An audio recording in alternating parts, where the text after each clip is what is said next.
ఈ ఎండలో ఇక్కడ కూర్చుని అడుక్కుంటున్నావు, నీకు అసలు సిగ్గు అనిపించట్లేదా? ఏదైనా పని చేసుకోవచ్చు కదా.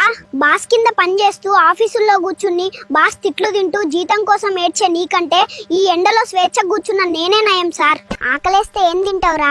నీ దగ్గర ఉన్నది చిల్లర తప్ప, కానీ నా దగ్గర క్రెడిట్ కార్డులు ఉన్నాయి, వాటితో చిటికలో అని కొనేస్తాను.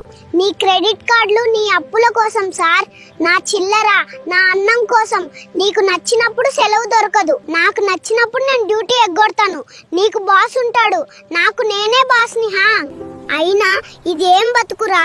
రోడ్ల మీద కూర్చుని నువ్వు 9 నుంచి 5 వరకు గొడ్డులా కష్టపడితే వచ్చేది జీతం, నేను ఇలా కూర్చుంటే నాకు వచ్చేది దానం. నీది కష్టం, నాది ఇష్టం. ఆఫీస్లో ఏసీ ఉన్నా నీ మనసులో టెన్షన్ ఉంటుంది, ఇక్కడ ఎండున్నా నా మనసులో ప్రశాంతత ఉంటుంది సార్. మరి రేపటి సంగతి ఏంటి? ఎప్పటి వరకు ఇలా? రేపటి గురించి ఆలోచిస్తే ఏమొస్తుంది సార్? ఈ క్షణాన్ని అనుభవించేవాడు మహారాజు. రేపు పొద్దున్నే ఒక స్టీల్ ప్లేట్ పట్టుకుని రా సార్, నా పక్కన కూర్చో సార్. నీకు కూడా బిచ్చగాడు ప్రోమాక్స్ లెవెల్లో ట్రైనింగ్ ఇస్తా.